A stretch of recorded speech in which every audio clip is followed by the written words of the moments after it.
Prison break. It's the perfect time to be transformed. I'm Mike Morrison with 2 minutes of insight and inspiration. Welcome to 2 Minute Transformation. Have you ever found yourself stuck in a rut, depressed, overwhelmed with a never-ending grind that just sucks the life right out of you? You may be in a prison of sorts. Now, chances are you'll never find yourself like Paul and Silas in Acts chapter 16, chained to the floor of a cold, damp cave, left near starvation, beaten, and sitting in your own filth. But that doesn't mean you're not in a prison. There are all sorts of prisons. There are prisons of debt, prisons of guilt, prisons of lust, pride, prisons of bitterness, prisons of doubt. I'm not even scratching the surface of the prisons I've visited people in over the years of my ministry.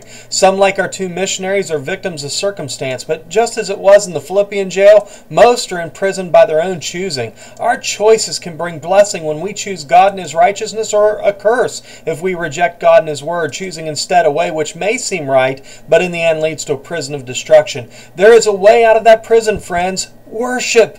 Remember, worship is an act of the will. It requires a conscious change of my focus from me and my situation to Jesus and His salvation. You can't really worship unless you abandon yourself. Paul and Silas have been placed in maximum security. The situation's grim. And then in verse 25 from the NLT, around midnight, Paul and Silas were praying and singing hymns to God, and the other prisoners were listening. Verse 26 goes on to say, suddenly there was a massive earthquake, and the prison was shaken to its foundations. All the doors immediately flew open, and the chains of every prisoner fell off. Hey, don't tell me that praise doesn't change things. As soon as they started praying and singing, the very foundation of their prison was shaken. If you're in a prison of circumstance, worship your way out. Did you notice too the chains of every prisoner were broken?